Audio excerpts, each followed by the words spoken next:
Discovery. Chili Knockout is a food festival devoted to exploring all things flavorful and spicy. It's an interactive, you be the judge chili cook-off and a day out with friends and family, supporting this seaside community culinary scene.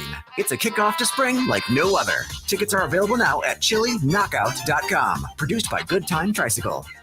When you hear this, they've got him again! And this, he scored! And this, oh boy, what a move by Embiid! You think of us. We are sports. 97.3 ESPN, WENJ, WENJ HD, Millville, Atlantic City, a Town Square media station.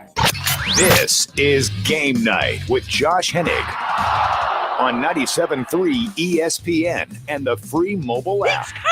Now, live from the Matt Black Kia Studios. What a move! Here's Josh Hennig. Hump Day Wednesday edition of Game Night on 97.3 ESPN. Sixers eat game 2 tonight, 7:30 here on 97.3 ESPN FM. Tom McGinnis on the call.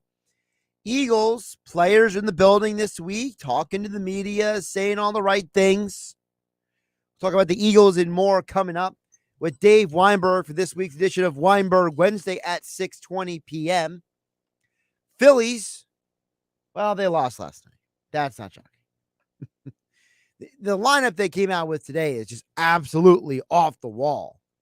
It's like the Phillies were just like, you know what?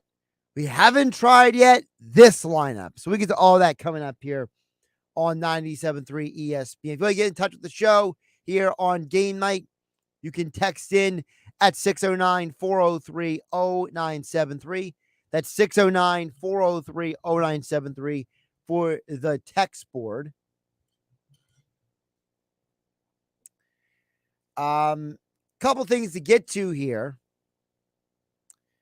You know, with the game tonight, and we'll get to the Eagles NFL stuff in just a bit, but with the Sixers game tonight, to me, as I told you guys yesterday, I felt like you lost a golden opportunity to catch Miami sleeping, to catch them kind of, you know, not fully focused, not engaged, whatever you want to call it.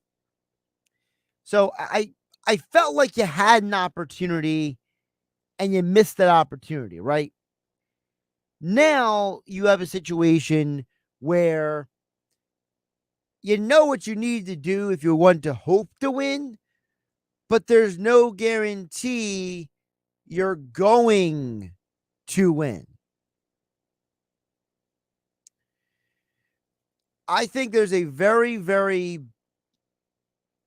problematic situation here that I don't think is getting talked about enough. And that is anyone with, you know, half a sense understands that if you don't win this series, it's a disappointment for the season. But simultaneously, reasonable people understand that you have a situation where Embiid is hurt. And without him, you have no chance. So, which line of thinking is going to prevail at the end of this season? Is it going to be the thinking that's, look, Embiid suffered a broken face and things happen and life goes on and you try again next year? Or I'm just putting it out there. Or is it this team failed? It's a mess. It's not good enough. I have to be honest with you guys. If I'm going to be objective and honest, I think both are true. You have a situation where when you go around the league,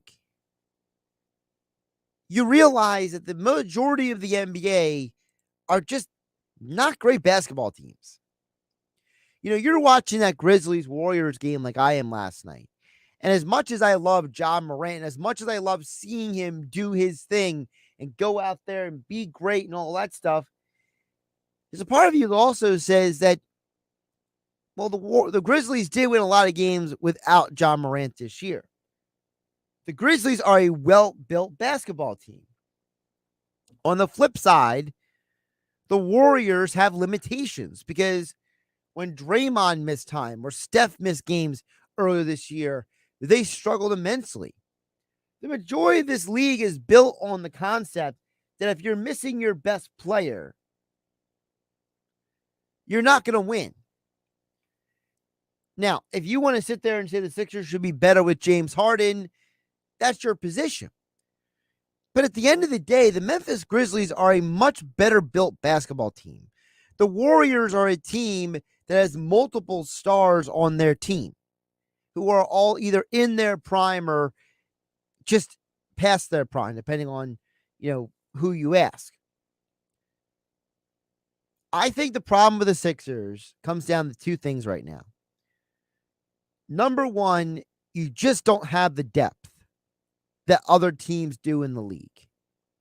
You look at the other teams in the Eastern Conference playoffs, the Heat who you're playing, and in the other series last night, you saw Boston and Milwaukee.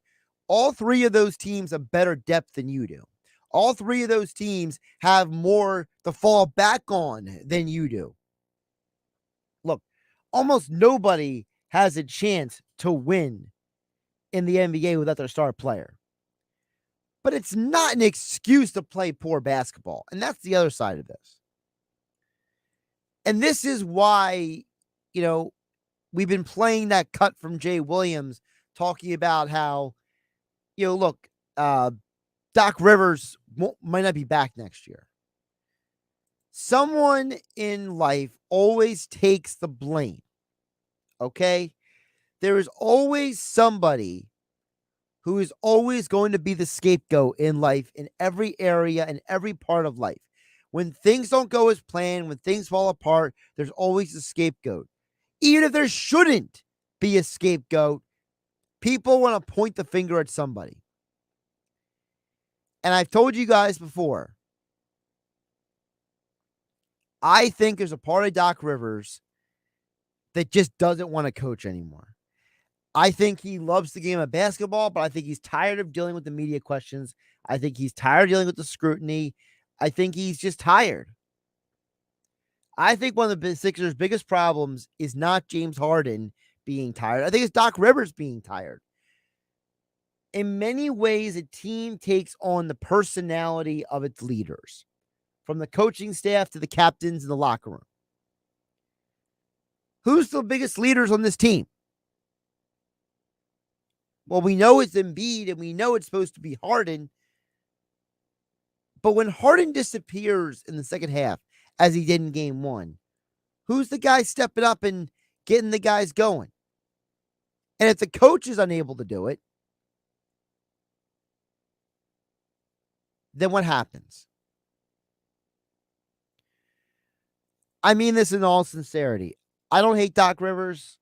I don't dislike the guy, but like I told Brian Toporek last night here on GameNight on 97.3 ESPN FM and the 97.3 ESPN mobile app powered by First Bank of Seattle City, I just don't see a scenario where this organization can rationalize, quote unquote, running it back next year.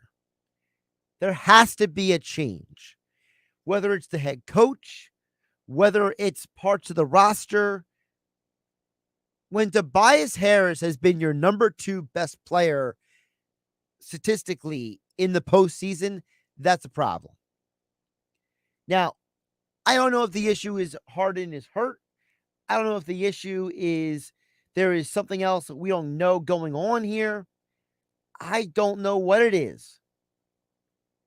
But I think there's a huge, huge issue when it comes to responsibility in this organization. Tonight, you're going to find out a lot about this team. You're going to find out how serious they are about winning. You're going to find out how serious they are about doing whatever it takes, as they like to call it. We're going to find out very easily and very quickly about how much is left in the tank for this team. The Sixers are not built to come from behind in a series and win. He's just not. Embiid, he's hurt. And who knows what version of him he's going to be when he comes back. Is he really going to be able to give you 30 and 10 in game 3 and game 4 and even up a series 2-2 if you don't win tonight? I have no idea.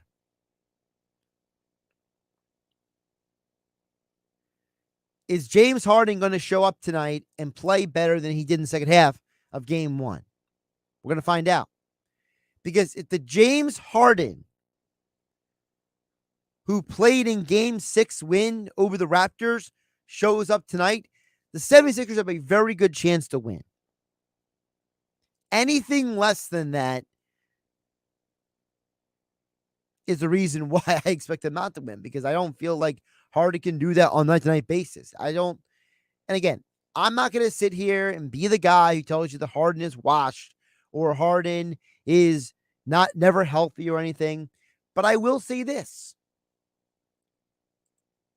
I heard multiple times on television today when I'm flipping the channels about James Harden's basketball IQ. I heard it from JJ Redick. I heard it from JB Bickerstaff. I heard it from Tim Legler. I don't know how that basketball IQ applies with the way Harden's playing. You can only be so tired and play that poorly. You can be only so tired and, frankly, be that miserable of a human being on the basketball court. Tonight's a put up or shut up opportunity for the 76ers. My question is, if it's shut up, then who gets the blame moving forward? Game 2 tonight, Sixers Heat in Miami. Coverage begins at 7:30 p.m. right here on 97.3 ESPN FM. Tom McGinnis on the call.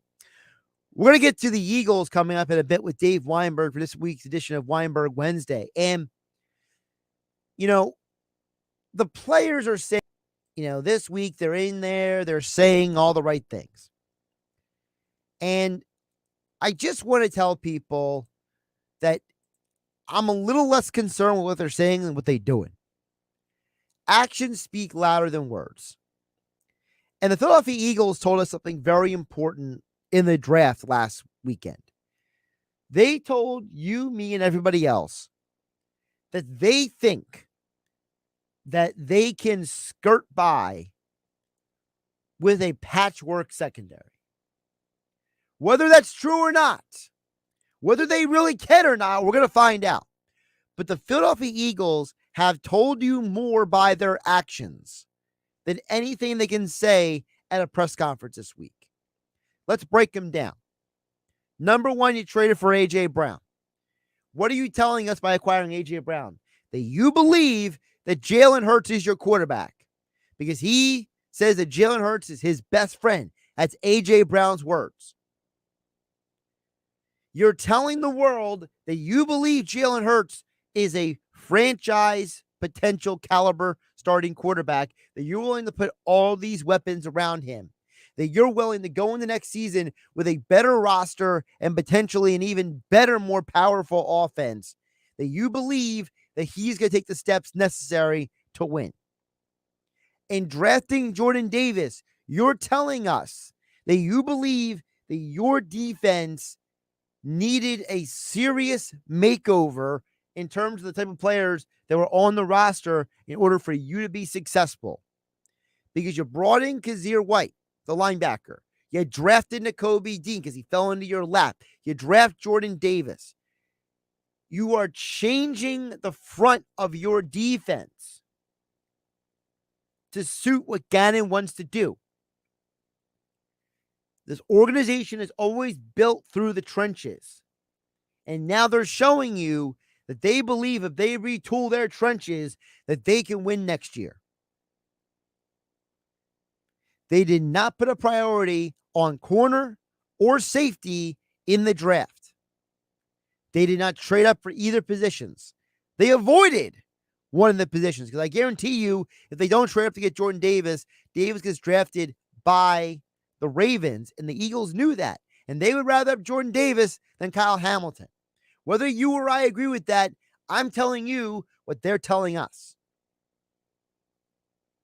And now we're going to find out, now that Honey Badger Tyrann Mathieu has been signed and went home to join his hometown team, the New Orleans Saints. And we're going to find out, with all the veteran cornerbacks out there who they could or couldn't sign potentially, what this team is going to do next.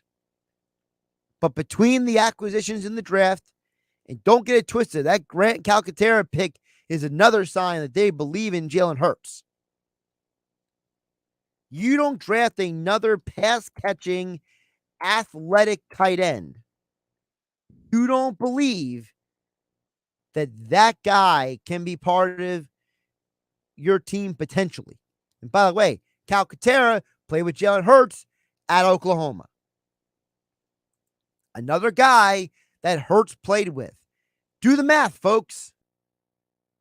Calcaterra, Devonta Smith, A.J. Brown is his best friend. He's got an Oklahoma guy at right tackle.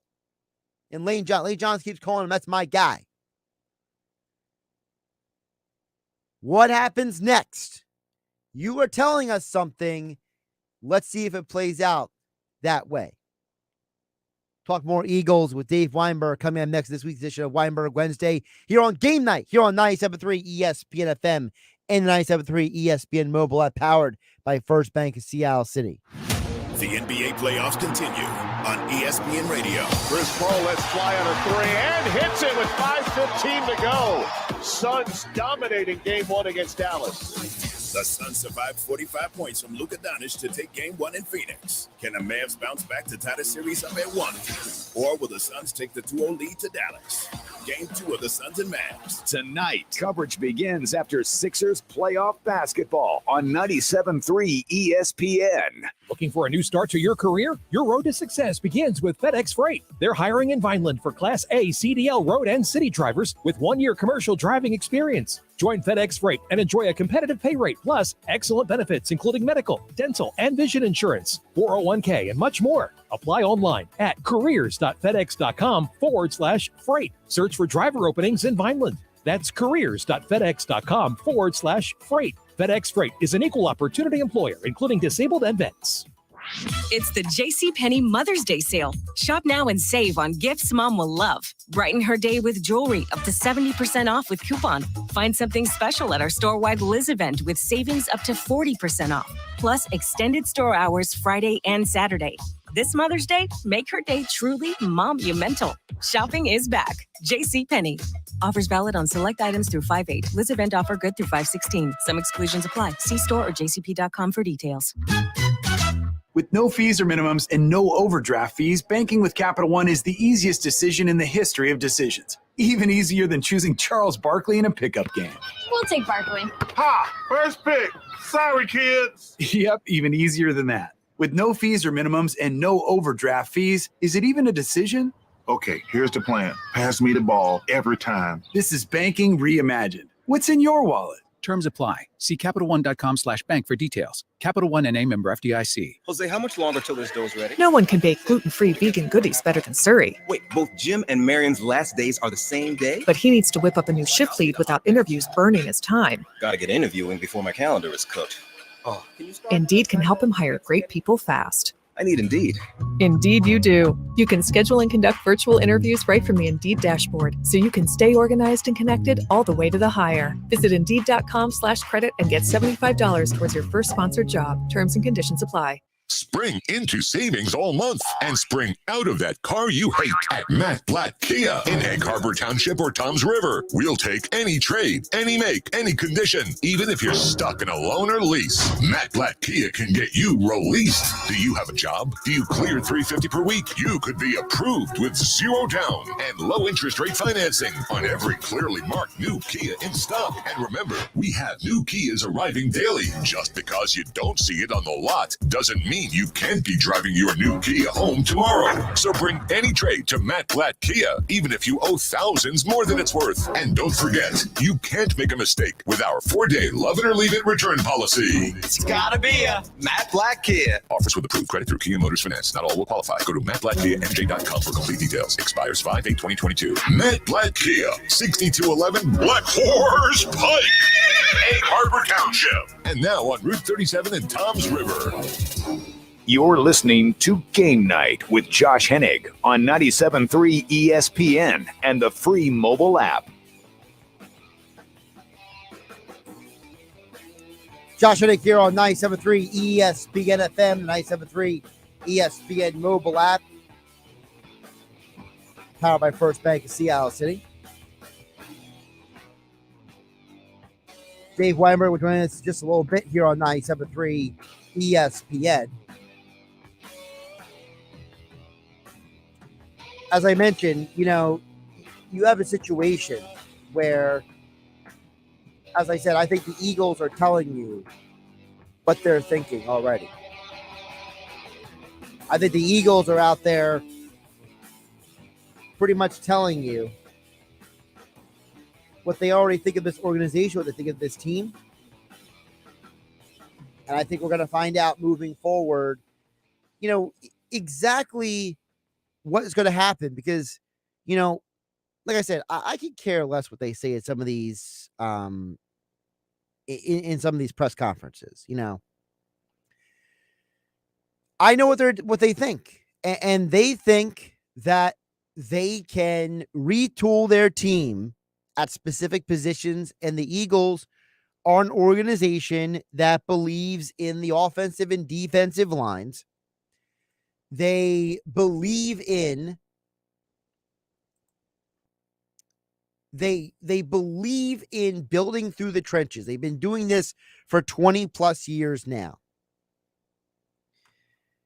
And when you're an organization that builds through the trenches, what you're basically telling everybody is that we can find other players at other positions to fill the voids we need. Now, it's not always going to be successful, right? They tried to get Marcus Williams. They supposedly made calls about Tyrann Mathieu. They didn't get those guys. But the organization has a philosophical history that they've been pretty consistent with. And the man who knows that very well joins us right now here on Game Night on 97.3 ESPN. Another edition of Weinberg Wednesday. Dave Weinberg, Extra Point Columns over at 97.3 ESPN.com. Dave, how you doing today? Doing well, Josh. Fighting a cold, but other than that, I'm okay. Figures I come back from Florida and I catch a cold, right? Right. Welcome back. Here you go, right? Oh, thanks. Yep. Well, I was mentioning before you came on, Dave, to me, I believe the Eagles are an organization that speaks through their actions. They can say whatever they want at a press conference, but actions tell us a lot. And I felt one of the biggest things from the draft is they have been consistent with this building through the trenches, and whether people like it or not, listen, they believe that they can find other pieces to stick in other spots, but they're prioritizing those lines, those fronts. Yeah, they always have. I mean, that's been Howie Roseman's method of building this team from the get-go. And you saw it again in the draft. I mean, I didn't necessarily agree with their first two picks, but I mean, they know better than I do, and they feel strongly that getting Jordan Davis in the center in the second round is the way to go. So I guess proving their track record is pretty successful. So I guess I can't quibble with it too much. I don't mind the Jordan Davis move because I understand that he makes sense for Gannon's defense, and there's a lot of people like Greg Cosell of NFL Films who think very highly of his potential. So I get that. But I'm with you on the Cam Jurgens. I don't care that Jason Kelsey signed off on or he likes the guy. Same here. To me, you had multiple players that you could have used who were drafted ahead of Jurgens. You're telling me you couldn't have thrown in a pick from next year to move up in the second round to get an Andrew Booth, the cornerback, or a Jaquan Brisker at the safety. Like, there's no way that an organization that has now drafted former college center Isaac Sayamalu, former college center Landon Dickerson, they just released Nate Herbig.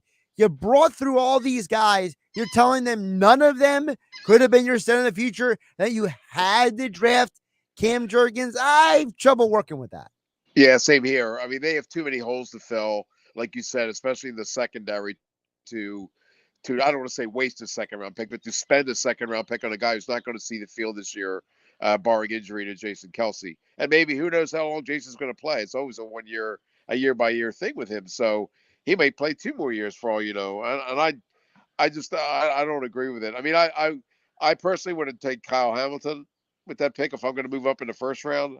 The Ravens couldn't wait to do it, and I thought he would have been the answer. But if you didn't, then you definitely have to go with a corner or a safety, like I said, Booth, for example, in that second round pick.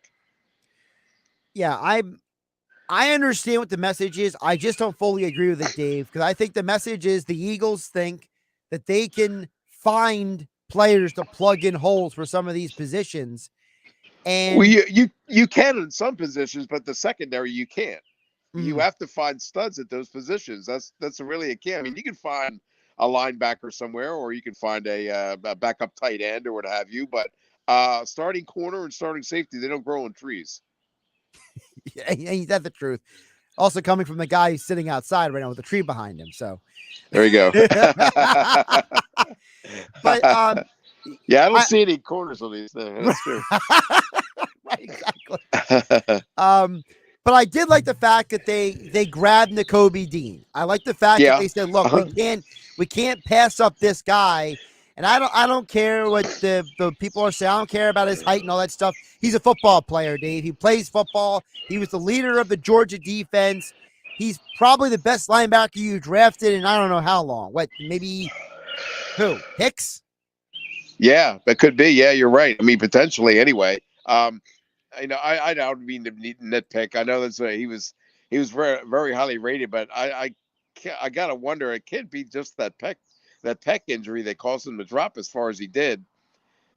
Teams have to have more on him than they're letting on or whatever. I don't know what it is, but I mean, if the Eagles got a steal potentially though. I mean, like you said, he's a game changing kind of player. I'm just wondering why he was still available then at that point. Well, I'm glad you mentioned that because that's something else that we could talk about here, Dave. You know, you've covered the NFL and the Eagles for over 2 decades, and you've seen a lot of people come in and out of NFL organizations. There was a lot of talk on NFL Network when I was watching the draft this weekend about, guys who've worked in the NFL, Daniel Jeremiah and Scott Pioli. They were very critical of the fact that these teams basically are not drafting guys because they're not thrilled with some of their interviews.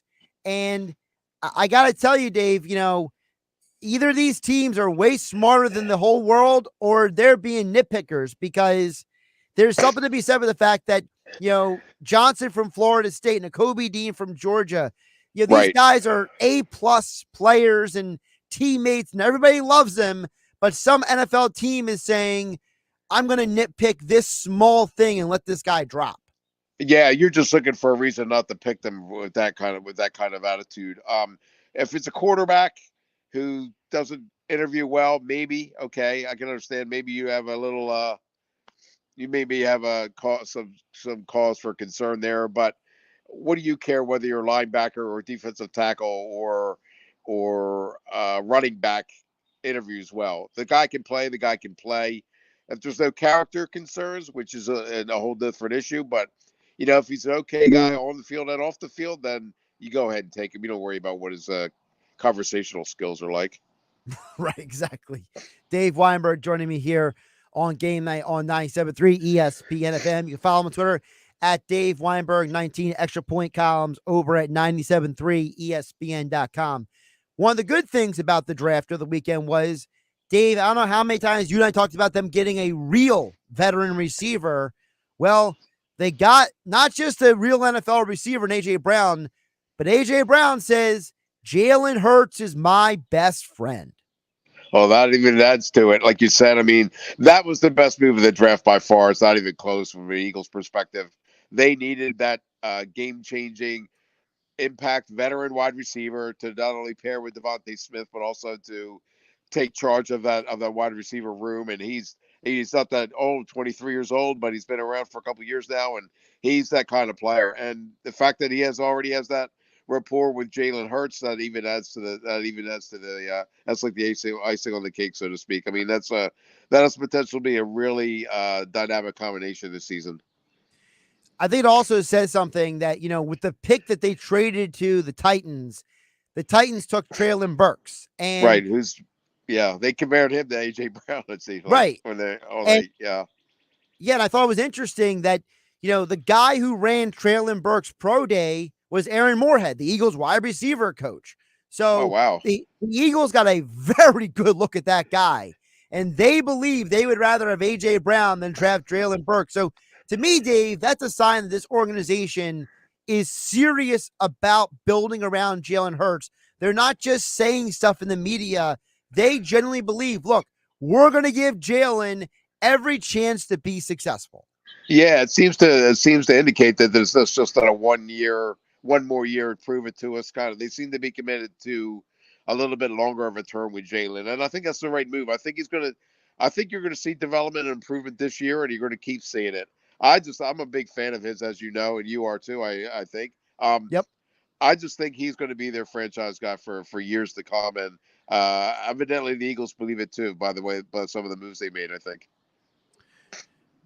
It's also interesting that another guy they drafted, Grant Calcaterra, played at Oklahoma with Jalen too. So they're basically just bringing in dudes left and right that are either guys who know Jalen or have played with Jalen. And I think that's a sign. I know there's some fans out there, they're the anti-Hurts people, but like you said, Dave, I'm not one of them. I want to give this young man every opportunity to be successful because I live in a fan base in South Jersey who are Philadelphia fans who we've been through everybody, right? It's been Peterson to McNabb, to Garcia, to Cobb, to Feely, to Michael Vick, to Nick Foles, not once but twice, Sam Bradford, Carson Wentz. And it's like, you gave everyone and their cousin a fair shot. Let's give Jalen a fair shot. Yeah, that's a great point, Josh. I mean, they've run the gamut when it comes to quarterbacks, that's for sure. And other than Donovan McNabb, they really haven't had that stay the course kind of guy. I mean, whether it's performance or injuries in the case of Michael Vick, but they kind of owe it to their fans to pick a guy and stick with him. I mean, for whatever reason, Wentz didn't work out. I somewhat understand it, and best of luck to him with the Commanders now, or whatever that team's called. So, I think you got it. It's time to quit playing around. It's time to quit experimenting. The so-called quarterback factory. Shut that thing down. Give Hurts the keys and let him drive that offense. Yeah, well, they still signed undrafted free agent Carson Strong. So I mean, yeah, well, you need a backup behind Minshew. You do, guess, right? Yeah, that's right. Well, I can totally see it now, Dave. Strong, and Minshew both play well in the preseason. They trade one of them for a 3rd-round pick in the draft because that's the Howie way, right? Yeah, that could be. I'm surprised. Actually, I'm surprised Minshew and Dillard didn't get traded this past weekend. And/or. Yeah, I mean, I don't know if you saw the pictures of Dillard, but he looks like he went to work out with Brandon Brooks. Yeah, he's a monster this now. offseason. Yeah, I mean, I don't know what that boy was lifting, but I mean, he's doing something to transform that. He went from having a doughy body to having an Adonis body. So I don't know. Maybe the Eagles fell in love with his physique or something. I don't know. Yeah, it could be. And maybe, he had first-round talent, so they must have saw a lot of them in the first place. I mean, he's had some injuries and some other stuff that has prevented his development. Seems like Jordan Mailata is entrenched as the left tackle, but maybe they just haven't given up on Dillard quite yet. Maybe they think maybe they think Mailata can move over to the right side when Lane Johnson steps away and Dillard gets the left job. I don't know. I mean, that's another interesting part of this conversation is that, we mentioned them drafting Jurgens to eventually replace Kelsey, which is the working theory. Yeah. What it really is the working theory for Lane. I'm not trying to run Lane out of town anytime soon, but, he's had a lot of injuries. He's had a lot of banged up body parts at this point. Is really moving a guy who is a very good player, potentially Mailata, at left tackle, is really moving him the right tackle to the solution at this point. Yeah, you don't need that solution now. If Lane Johnson's still going to be your right tackle, I mean, he's as good as it gets in the league. But you're right, he's missed a lot of time, injuries, some other issues that kind of affected his play, forced him to step away from the game a little bit this past season. So, but when he's healthy and focused, he's as good as it gets. So I definitely am not ready to give up on Lane Johnson. I just thought maybe there would come a time in the not too distant future where he might just like step away from football and focus on coaching or something. I don't know. Dave, before I let you go, NFC East big picture. The Cowboys obviously had a horrible draft overall. I mean, they're idiots. Yeah, I mean, you got Jerry Jones writing in crayon on a piece of paper before he goes in and saying, "See, this is my draft board." Yeah, pretty much. I mean, Jerry needs to lay off the Johnny Walker for an extra day or two. But, and then you have the Giants. They had a very good draft. They got Thibodeau and Neal, and they got a real GM now up there instead of Gettleman, who fell in love with everybody. And Washington, whatever their name is, they're a team that basically went out there and, did some solid things. So where do you think the Eagles stack up compared to their division rivals? Well, in terms of the offseason, I think very well. You have to add on Hassan Reddick there and the other guys that they signed before the draft. They've helped themselves in a lot of spots. I thought the Giants had a tremendous draft, like you said, especially with those first two picks. Those guys are going to be impact players too. I keep wanting to think that the Cowboys this is going to be their year, but now I think their window might have closed by now. So I'm kind of thinking that it might be. I'm not really sold on the Eagles being like a deep playoff contender, but I do think they have some. I think they have the potential to win the division. I think everybody does, really. The division's so weak, but still, I think they really helped themselves. I agree 100%. Well, Dave, I appreciate you jumping on at Dave Weinberg 19 on Twitter. Extra Point columns over at 973ESPN.com. Dave, I hope you feel better. Maybe some spicy pork and broccoli can help you out. There you go. Yeah, I can play goalie for the Penguins, right? Take care of yourself, thanks, Dave, all right? All right, Josh. Thanks a lot. I appreciate it. Talk to you next week.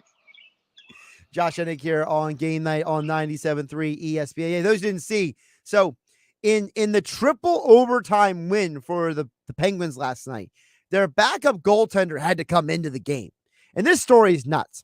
So for those who didn't see, DeSmith, the starter, got ran into earlier in the game. And as the game went on, they claimed that he did not, and, let's be realistic, he had a lower body injury, basically, from being run over earlier in the game. And I guess the longer he played on the leg, the more it bothered him. So they had to bring in the backup goaltender. And after the game, the backup goalie basically said that he wasn't expecting to go in, and he actually had a meal in between the period, a couple periods earlier. And they asked him what it was. He says, I had spicy pork and broccoli.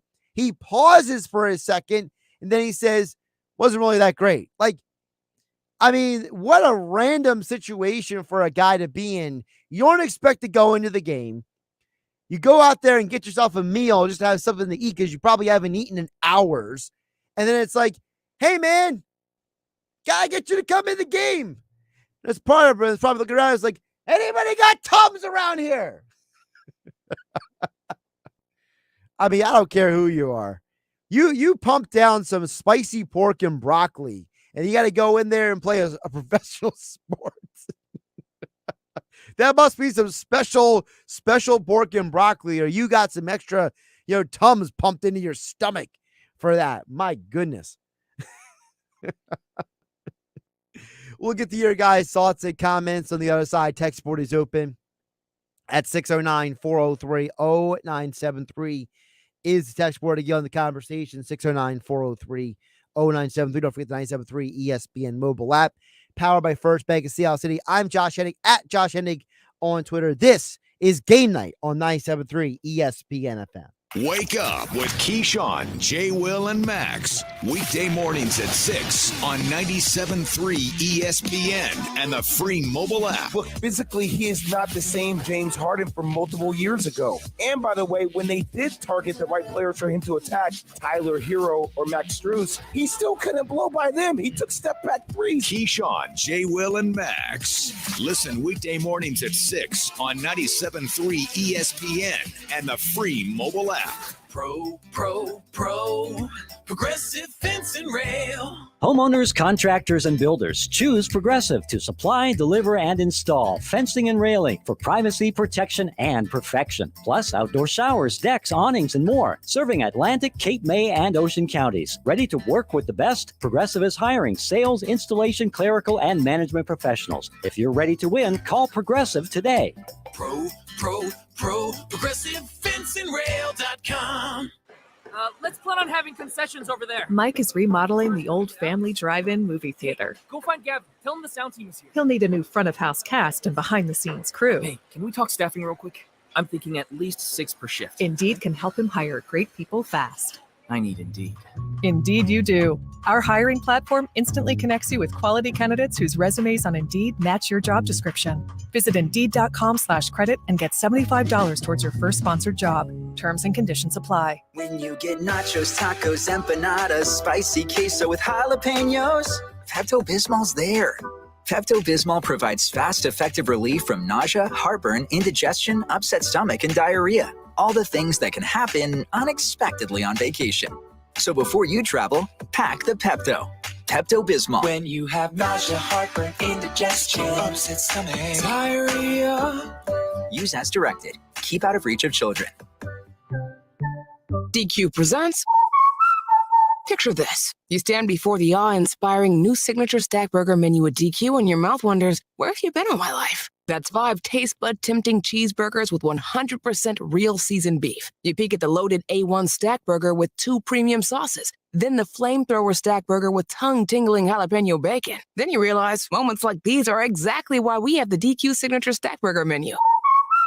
DQ. Happy tastes good. Get it delivered at DQ.com.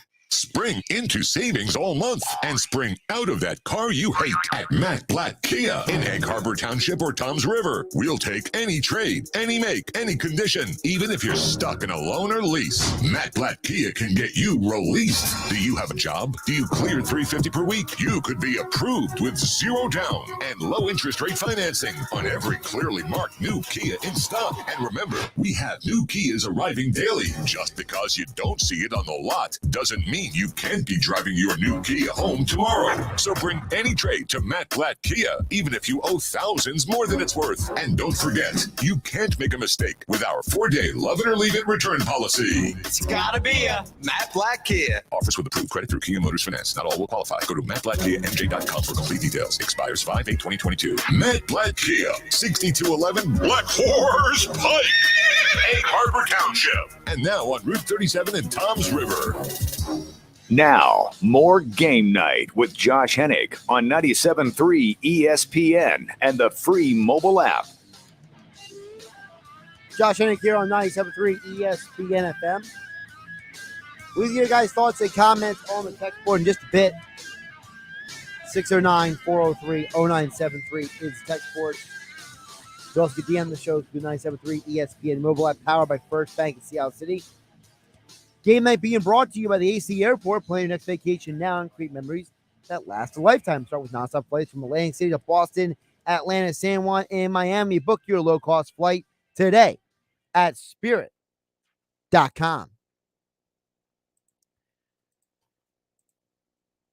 Before we get to the text board, I just want to bring up one quick thing. You know, I'm not saying that the Sixers can't win the game tonight. But if you were watching the Bucks-Celtics game last night, it was very obvious that 2 simultaneous things happened that were dooming Milwaukee all night long. Giannis had a horrible game last night, and Boston did an incredible job at making life difficult for him. And I said this a couple weeks ago. I thought that the team that Milwaukee wanted to see the least was Boston, because Boston has the perimeter defenders and athletes to make life difficult for Giannis. And without Chris Middleton out there, who knows when exactly he'll be back. If he might even be back for this series, I don't think. Boston was able to really give a lot of issues to Giannis. And anytime the best player on a team does not play well, you don't have a chance to win usually. We've seen scenarios where, like, Giannis doesn't have a great game, but Middleton has a great game, or Drew Holiday has a great game. Or we've seen scenarios where, maybe Embiid doesn't have a great game, but Tyrese Maxey has an amazing game, right? And the thing with Philadelphia is you're already playing shorthanded without Joel Embiid. You're already going out there without, the ultimate weapon in Joel Embiid. It's unacceptable for Harden to have all those turnovers and then disappear in the second half. It's unacceptable for the Sixers to just play so sloppy in the second half. And it's unacceptable for DeAndre Jordan to be out there. And look, I see the comments, somebody messaging the Sixers need to start Paul Reed and not DeAndre Jordan. Well, the problem is that Doc Rivers is going to keep playing DeAndre Jordan.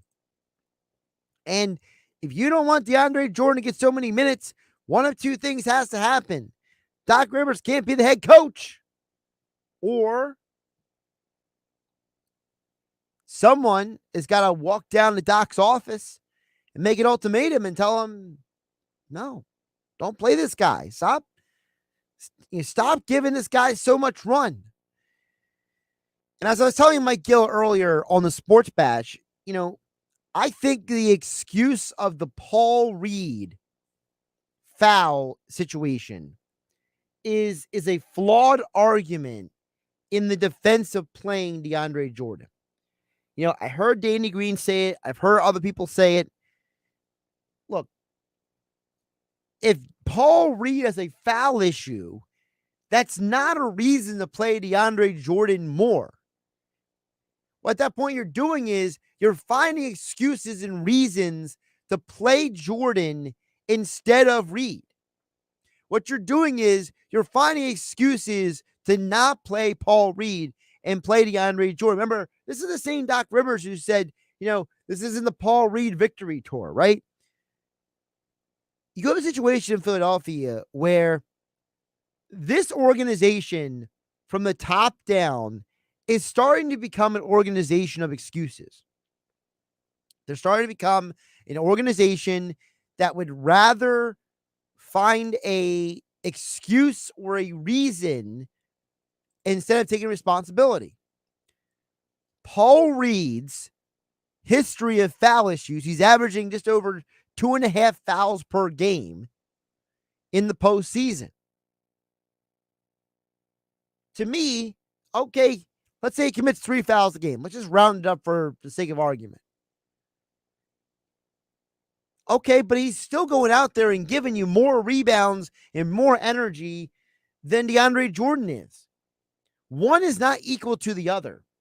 We live in a society that's become so lazy in the way that we make analogies and we put analysis out there. One guy's shortcomings is not an excuse to ignore another guy's shortcomings. Just because Paul Reed is not how do I phrase this? He doesn't have the highest basketball IQ, right? He commits some cheap fouls at times, all right? He's not the most heady basketball player, whatever phrase you want to use. You get what I'm saying. Just because Paul Reed has a deficiency as a basketball player does not make him automatically invaluable compared to somebody else. DeAndre Jordan is not the best available big man on this roster, especially in this series. His feet are in cement. And the problem is that Doc Rivers, who refuses to admit that he's wrong about DeAndre Jordan, an organization that has refused to build this roster in the aftermath of the Harden trade effectively, an organization that doesn't seem to accept the reality that their fans are smarter than they give them credit for. They're just okay with Doc Rivers saying the things he says to the games and the excuses people are coming up with. Just because everybody else is running off a bridge doesn't mean you do it too. I just think it's unacceptable. Text board is open, 609-403-0973. Reggie in Seattle City says Sixers are in trouble now and for the foreseeable future. Miami, Milwaukee, and Boston are a level above us. Hate to say it, Doc stinks. Not built for it anymore. By the way, the Eagles had a great draft. That's Reggie in Seattle. First of all, Reggie, thanks for the text. Couple things there, Reggie. One, I wouldn't say Doc stinks, but I do agree. I don't think Doc Rivers has it anymore. I think Doc, he may need a break from coaching. I think that Doc has been coaching for too many consecutive years, and I think that he may have lost some perspective along the way. And Philadelphia, I'm not going to say they're in trouble for the foreseeable future because Daryl Morey has a history of finding creative ways to restructure and rebuild his rosters. And I don't know how exactly the best way he's going to do it, but there's a problem with the three teams you mentioned who I agree are all a level above the Sixers right now. And that is they all have questions of their own moving forward. Look at Milwaukee's depth beyond Giannis. Middleton's injured right now. Drew Holiday is pretty much at the peak of his ability. They don't have a lot of healthy young players coming up behind these guys. Grayson Allen, all right, you traded away Dante DiVincenzo. They got to address some issues of their own. Same thing with Miami. Kyle Lowry's not playing tonight. He's got a hamstring injury. He's not getting any younger. Jimmy Butler's not getting any younger. PJ Tucker, he's already long in the tooth. Miami's getting older. And Boston, they still got to prove that they can be a perennial contender without Danny Ainge in the front office. I think that they still have some depth issues in terms of scoring on that team. So I don't think that they are so far ahead of Philadelphia in the foreseeable future that Philadelphia can't level up with them. I think Philadelphia is another good offseason away from catching up to them. But Reggie in Seattle City, I appreciate you chiming in. And I do agree. Look, Dan in EHC says the Eagles got an A draft grade from me. I personally give the Eagles a B+.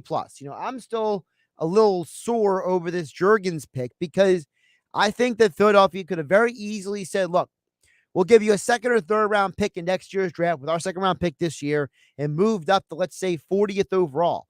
You tell me you couldn't have moved 10 spots in the draft to got Andrew Booth? Just see, this is where I'm with Dave Weinberg. You use the draft to get elite talent. The draft is about getting the players that you might not be able to get in free agency. And I think that you have a situation where I think the Eagles could have gone somewhere else that was not Booth. I think that Davis, trading for A.J. Brown, and Nakobe Dean were amazing moves. I think Grant Calcaterra has a chance, if he can stay healthy, to be a very good acquisition as well. Dan EHC also says game one was all about terrible shooting from the three for the Sixers. Let's not make it complicated. Sixers shoot better from three. And they got a good chance tonight. Listen, they got a good chance tonight, not because just of the shooting. They got a good chance tonight because of the fact that, let's be realistic, no Kyle Lowry puts more pressure on guys like Tyler Hero and Duncan Robinson and Jimmy Butler to step up.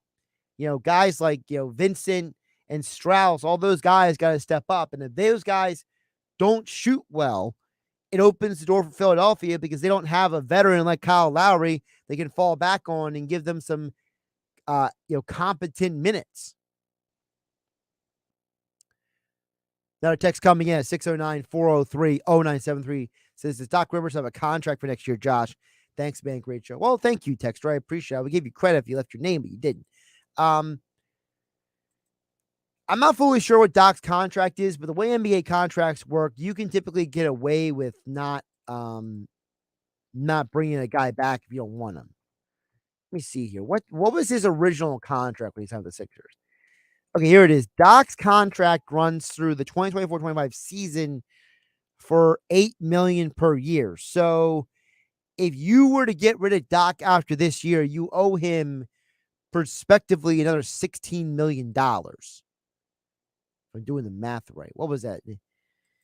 I'm just trying to double check here. So he signed through 2024-25. Okay. So we're not just talking about 2 years. So he's had another 3 years in that deal. Oh, man. I mean, that might be the biggest reason why Doc Rivers is back next year, is because, Doc is signed for a long time.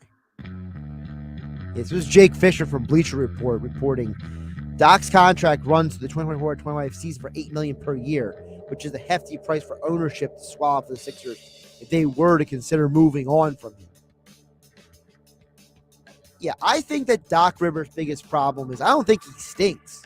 I think that Doc Rivers' biggest problem is that I think that he needs to humble himself a little bit and accept the fact that, maybe some of his perspective on the game of basketball is a little skewed right now. Maybe he needs hit a refresh button.